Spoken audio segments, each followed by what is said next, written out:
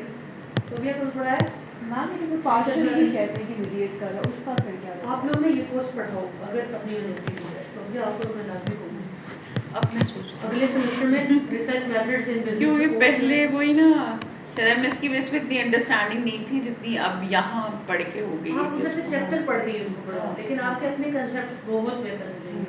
پھر عمر کیرن کی جو لیٹسٹ بک ہے نا, ایگسٹ 2020 ایڈیشن ہے, اس میں تو اس نے بہت سارے ویریبلس کا اسکیل بھی دیا, تو آپ وہاں سے بھی آئیڈیا لے سکتے ہیں. بڑے اچھے اچھے اسکیل اس نے. میڈم اگر آپ پی ڈی ایف میں ہوگی وہ بک, بس میڈم ہمیں واٹس ایپ پہ شیئر کر دیں. میڈم آپ پڑھا رہی ہیں تو پھر میں انشاءاللہ نیکسٹ سیمسٹر میں, کیونکہ وہ اس میں بچے بیٹھتے ہیں اور بچوں کو میں نہیں پڑھانا چاہتی ریسرچ. اچھا صحیح. بچے یہ چیز نہیں سمجھتے نا کہ اس کی کیا اپلیکیبلٹی ہے, وہ اس کو اس طرح سیریس نہیں لیتے. وہی نا وہ ایک سبجیکٹ کی طرح بس رٹا مارتے ہیں, پھر جو کہ پریکٹیکل نہیں کر رہے ہوتے تو واقعی اس طرح سمجھ نہیں آتا. 1-2 گروپس تو میرے بہت اچھے گئے تھے جب میں نے پڑھا تھا, بہت اچھا پیپر لکھا تھا, پیپر لکھ لیا تھا پورا. بس آگے ان کی ہمت نہیں تھی کہ اس کو کہیں لے کے جائیں, وہ ضرورت میں نہیں اجاگر کر سکی. شاید میں نے ہی کہیں تھوڑا اوور لک کیا ہوگا. تو میں نے 4 ٹائپ کی ویریبلس کے لکھا ہے, پریڈکٹر, کرائٹیرین, آؤٹ کم, اینٹیسیپینٹس. نو میڈم ابھی بھی آپ پیرلل اور سیریل پڑھا رہے تھے, پیرلل والا یہ بھی سیریل بتایا. پیرلل کے اندر سمپلی کیا ہوگا کہ 2 میڈیٹرز اکٹھے ہوں گے, like a is affecting D, A is also affecting through C and also affecting through B. This is parallel mediation. یہاں پہ یہ دو ایک دوسرے پر افیکٹ نہیں کر رہے, جبکہ سیریل میں ان کا ایک دوسرے کے اوپر افیکٹ آنا چاہیے. سیکوینشل میڈیشن کا اگر آپ نے ہائپوتھیسس دیکھنا ہو، عبداللہ عین شور کے بہت ساری چیزیں اوپر سے گزریں گی، اٹس فائن، جسٹ اسکپ، جو آپ کے سمجھنے کی ہوگی وہ سمجھ لیں، کوشش کریں. اس میں کیا ہوگا کہ آپ نے جو اس کا ہائپوتھیسس بنانا ہوتا ہے وہ الگ سے لکھتے ہیں، اور اسے ہم کہتے ہیں سی ڈیش پاتھ یا ڈی ڈیش پاتھ، وہ الگ سے لکھتے ہیں کیونکہ ڈائیگرام کے اندر تو وہ ہائپوتھیسس ہی شو ہوتا ہے. ابھی جو ہم نے سیریل میڈیشن بنائی ہے، A leads to B, B leads to C and C leads to D, تو اس سے ہائپوتھیسس یہ شو ہو جائے گا، یہ شو ہو جائے گا اور یہ ہو جائے گا. اب ایک ہائپوتھیسس ہم نے بنانا ہے نا، دونوں کو ڈال دیں. جو بی اور سی ہے، B and C sequentially mediate between A and D, یہ والا ہائپوتھیسس ہوتا ہے نا. سیکوینشل میڈیشن کا ہائپوتھیسس ہوتا ہے اینڈ والا ہے. B and D both mediate the relationship between A and D, جس سے یہ ثابت ہوتا ہے کہ یہ سیکوینشل افیکٹ بھی ہے کہ نہیں. اور وہ بالکل ہم اینڈ میں کہتے ہیں، جیسے ہم لیٹ سے اس میں ہم کہہ دیں گے کہ path B and C dash, اس طرح کا ہوتا ہے. یا گوگل میں امیج سرچ کریے گا سیکوینشل میڈیشن کے.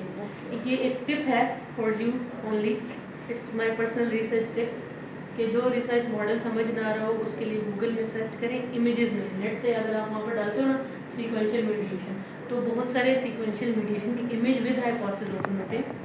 That would be so easier to understand کہ اصل میں سیکوینشل میڈیشن کا مجھے ڈائیگرام کیسے بنانا ہے اور اس کا ہائپوتھیسس کیسے، رادر کے بہت سارے گوگل اسکالر کے آرٹیکل سے جاؤ، 2000 آرٹیکلس کے بعد پتہ چلے گا چاہیے تھا. پھر پلس جو اپنا ماڈل طے کرو، اس جیسا ایک ماڈل بھی پک کرو کسی اسٹڈی میں سے جو ملتا جلتا ہو، اس کے ویریبلس کی پلیسمنٹ آپ جیسی ہو، اور ریلیشن شپ کا جو رخ ہے نا وہ بھی آپ کے مطابق ہو. لیٹ سے کہ آپ کے پازیٹیو ریلیشنز ہیں، اس کے بھی پازیٹیو ریلیشن شپ آ رہے ہیں، پھر آپ کے لیے لکھنا بھی آسان ہوگا اور اس کو جسٹیفائی کرنا بھی قدرے ایزی ہوتا ہے. 4 ٹائپس کے ویریبلس، انڈیپینڈنٹ تو سب کو پتا ہے نا، ڈیپینڈنٹ، میڈیٹر اینڈ ماڈریٹر. اب ہم ان کے ذرا آلٹرنیٹیو نام دیکھتے ہیں.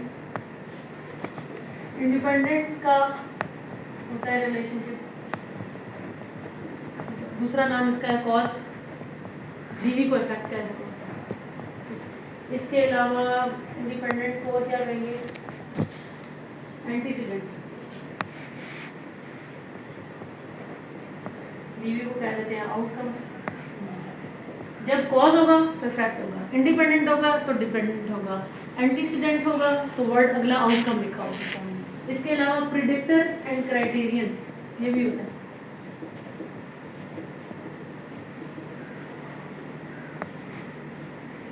پریڈکٹر انڈیپینڈنٹ ویریبل کو کہتے ہیں اور ڈیپینڈنٹ ویریبل کو کرائٹیرین بھی کہا جاتا ہے. آلٹرنیٹیو نیمز ہیں جو ریسرچ میں یوز ہوتے ہیں.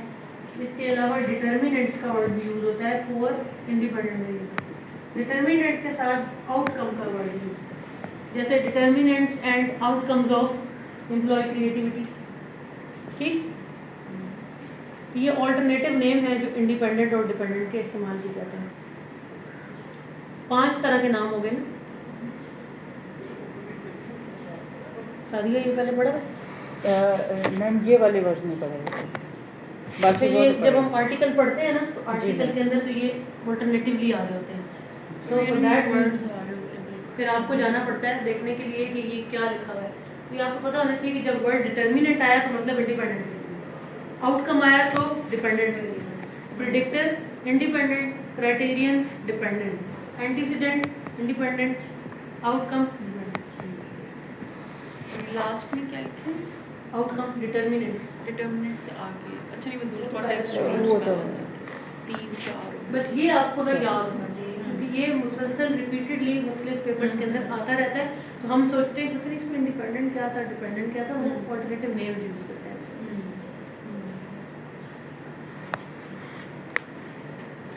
Mediator and moderator. میڈیٹر کا بھی میں نے بتا دیا. اب رہ گیا ہمارا مشکل ترین ویریبل جسے ہم کہتے ہیں ماڈریٹر. کیوں مشکل ہے بتاتے ہیں.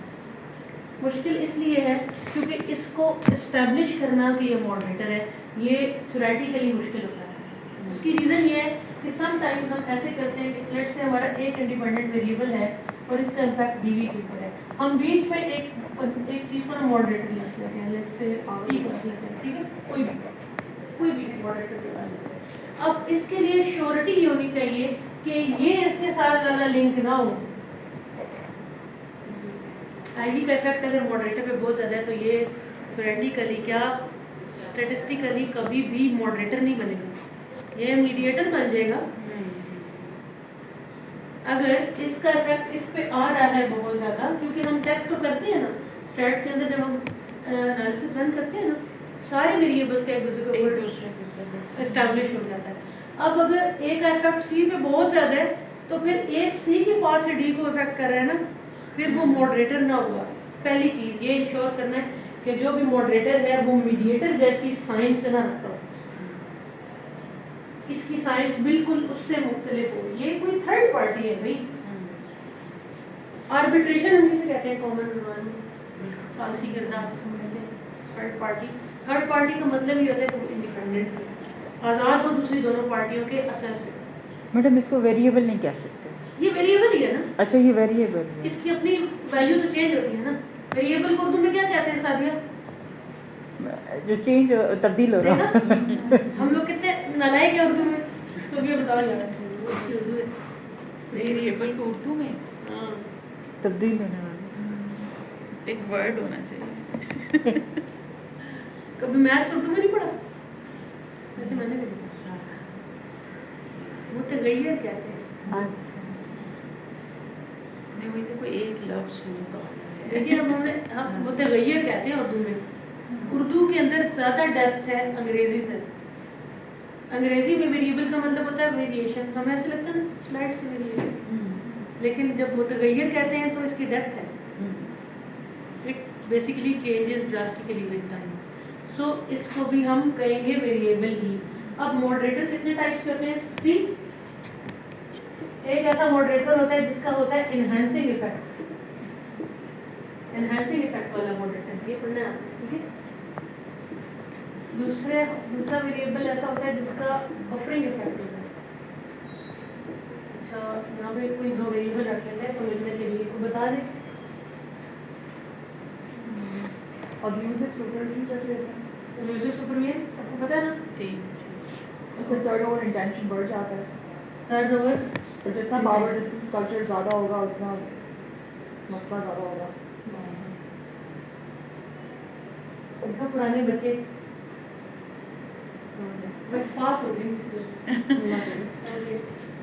اچھا وہ آج ایسے کو لسٹ نہیں مل رہی تھی نا کنسٹرکشن کمپنی سے, ڈھونڈا رہا ابھی آدھا گھنٹہ گزر گیا. ایسے کا جانا ہے کل پرسوں فوراً آپ سے شیئر کرتے ہیں کیونکہ آپ کے سامنے باتیں ہونا بہت ضروری ہے. تو میں نے کھولا تو لسٹ کھل گئی. میں نے کہا یہ کیا سپروائزر کو لسٹ کیسے مل جاتی ہے, جو اسٹوڈنٹ کہتے ہیں کون سی لسٹ ہے. میں نے کہا 1680 کمپنیز ہیں بھائی, ان میں سے آپ نے کس کس سے ڈیٹا دیا ہے. وہ بھی حیران. میں نے کہا بیٹا میم جب میں بھی کھول رہی تھی تو میرے پاس بھی 7 آیا تھا, آپ کے پاس 1000 کھل گیا تھا. وہ سافٹ ویئر ہاؤسز والے میں نے وہیں سے کلک کیا لیکن نہیں ملا وہاں پہ. آ گیا ایسے اسی لیے رہتے ہیں نا, ہر کام کے لیے پی کا ہونا ضروری ہے. کام نا مرشد کے بغیر نہیں ہوتا. اوکے یہ ماڈل بن گیا. بندہ جتنا ایبیوسو سپروائزر ہوگا اتنی اس کی ٹرن اوور امپلائی کیا کرے گا, تنگ پڑے گا اس کے ایبیوسو بیہیویئر سے, ٹرن اوور انٹینشن بڑھ جائے گی. تو اس لیے پاور ڈسٹینس اگر زیادہ ہے یعنی وہ اپروچ ہی نہیں کر سکتا, فالوور جو ہے یا سبارڈینیٹ لیڈر کو اپروچ ہی نہیں کر سکتا, بڑے لیول سے بیچ میں ہائرارکی ہے, تو یہ جتنا یہ ہائی ہوگا اس سے یہ ریلیشن شپ اور اسٹرانگ ہو جائے گا, اور اگر یہ لو ہوگا تو یہ ریلیشن شپ ویک ہو جائے گا. تو یہاں پر جب ہم ہائپوتھیسائز کر رہے ہیں نا بیسیکلی جو پہلی لاجک انہوں نے بتائی ہے تو وہ انہینسنگ افیکٹ کی بتائی ہے. اس کے ہونے سے نا یہ اور شدت اختیار کر جائے گا. تو یہ اس کا یہاں پہ ہو جائے گا انہینسنگ افیکٹ. اب یہاں پہ پاور ڈسٹینس کلچر کو اگر ہم ختم کرتے ہیں, اور میں کہتی ہوں ورک گروپ سپورٹ ہے, بہت تو لان تان کرنے والا ہے لیکن دوست یار اچھے ہیں جو آفس میں بیٹھتے ہیں, کولیگز اچھے ہیں, فیلوز اچھے ہیں, ان کی سپورٹ حاصل رہتی ہے. تو اس کے ہائی ہونے سے یہ دونوں ریلیشن شپ جو ہے وہ ریورس ہو جائے گی, یہ ریورس ہو جائے گی. اور اگر یہ لو ہے تو پھر وہ ریلیشن شپ ہائی ہوگا. تو ہم نے ماڈریٹر کو ہائی رکھ کے لاجک بنانی ہے. لکھ لو اپنے پاس, ماڈریٹر کو ہائی رکھ کے لاجک بنانی ہے, اس کے لو افیکٹ کو بعد میں دیکھا جاتا ہے. صحیح. ہم نے یہ دیکھنا ہے کہ ورک گروپ سپورٹ کے ہائی ہونے سے کیا ہوتا ہے. Although we also have to mention that when the moderator is low, what happens to the relationship? For that we make a graph. Graph دیکھا ہوگا moderator کا. ویسے آپ لوگ نا مجھ سے ایک لیجیے گا 2-way unstandardized بیٹا کا ماڈریشن کا ایک گراف ہے میرے پاس. وہ مجھ سے لیجیے گا, اس میں بیٹا کی ویلیوز ایڈ کریں گے تو وہ گراف آپ کو بنا کے دے گا.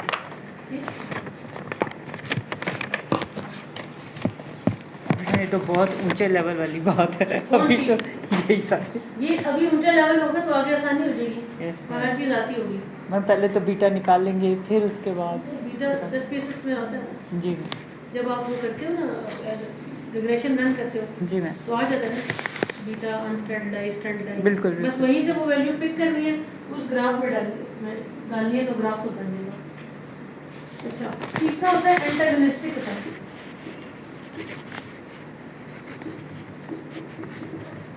اچھا, اس میں میں نے ایکسپرٹ ٹپ نہیں لی. ایکسپرٹ ٹپ یہ ہے کہ ماڈریٹر جب بھی رکھوں یہ والا اٹھا رکھنے کی کوئی ضرورت نہیں, جیسے انہوں نے پڑھا.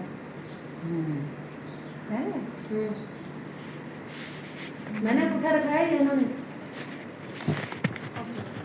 پچھلا تھا اگر وہ جو پاور ڈسٹینس بھی زیادہ, وہ تو انہینسنگ ہے. ہاں میں نے ایگزامپل کے لیے ایگزامپل انہینسنگ افیکٹ والا رکھنا, اس کی ٹیسٹنگ آسان ہوتی ہے, اس کی پی ویلیو جلدی آ جاتی ہے.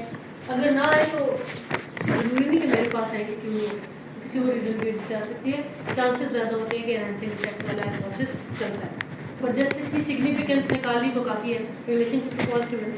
جبکہ بفرنگ والے میں you need to justify the negative effect.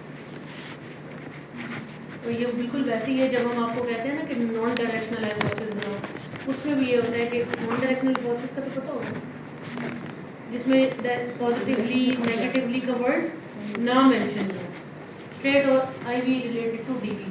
وہ بھی اس لیے ہوتا ہے کہ آپ کے اوپر پھر فرض ہوتا ہے کہ آپ پی ویلیو سگنیفیکینٹ بھی لاؤ اور پھر اس کو نیگیٹو بھی لاؤ, بیٹا نیگیٹو بھی ہو.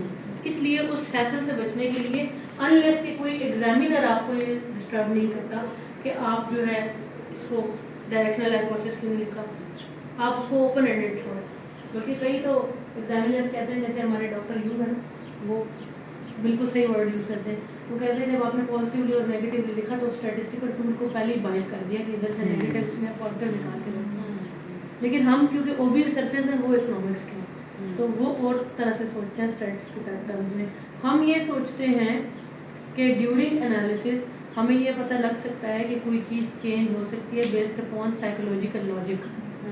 ہم یہ چیز کرتے ہیں, لاجک کے اوپر زیادہ بھی بیس کرتا ہے. وہ ویسے کہ آپ کا لٹریچر ہی گائڈ کرتا ہے کہ ریلیشن شپ پازیٹیو ہے یا نیگیٹو ہے, آپ خود سے کہاں دیکھتے ہوتا ہے نا.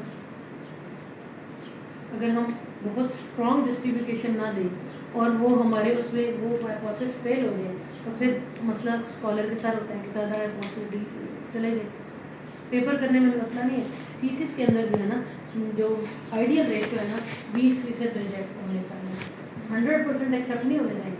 وہ بھی مسئلہ ہے 100% کیسے ہوگی, 20% آپ کے ہو جائیں, یعنی اگر 20 ہائپوتھیسس 2 یا 3 اس میں سے ریجیکٹ ہو جائے, وہ آٹومیٹکلی اگر آئی وی ڈی وی کا ریلیشن شپ ختم ہو جاتا ہے نا تو میڈیٹر ویسے ہی نکل جاتا ہے, وہ بھی کینسل ہو جائے گا. ایک کا ہائپوتھیسس یہ والا گیا, آٹومیٹکلی ان بٹوین والے جو تھے وہ چلے گئے, کیونکہ ایگزامپشن ہی نہیں, بٹن دبانے سے لائٹ چالو ہی نہیں, تو کیا ضرورت پڑی ہے بیچ میں میڈیٹرس کی, وہ آٹومیٹکلی کینسل. میم منیمم ہائپوتھیسس کتنے ہونے چاہیے میم؟ منیمم ویریبلز 8 ہونے چاہیے. اچھا ویریبل 8. اس سے کم والے میں نا ایک ویور کو بھی یہ لگتا ہے کہ یار it's not a sufficient detail for P H D base, even for M S it should be P H D minimum 8-10-12 ہو تو بیسٹ ہے. آپ کتنے لیے اچھا ہے, آپ کے پاس لکھنے کا مارجن ہے, گیپس بتانے کا مارجن ہے, کوئی ایک جسٹیفائی نہ ہوا تو دوسرا ویریبل جسٹیفائی ہو جائے گا نا, بجائے اس کی کہ آپ لیں 4 اور ان 4 کے اوپر پھر آپ بہت ہی ڈیٹیل کرتے رہیں اس کو جسٹیفائی کرنے میں. So that's not a good approach. I would not recommend that. Although ہوتا ہے بہت اچھے جرنلز میں 4 ویریبلس کے ساتھ بھی اچھے پیپر چھپے ہیں, لیکن یہ سوچیں کہ وہ پیپر ہے نا, that's not ڈسرٹیشن. وہ کسی ایک کی ڈسرٹیشن میں سے 3 پیپر نکلے ہوئے ہیں, اس کے 12 ویریبلس ہیں. جیسے میرے اس میں شاید 8-9-10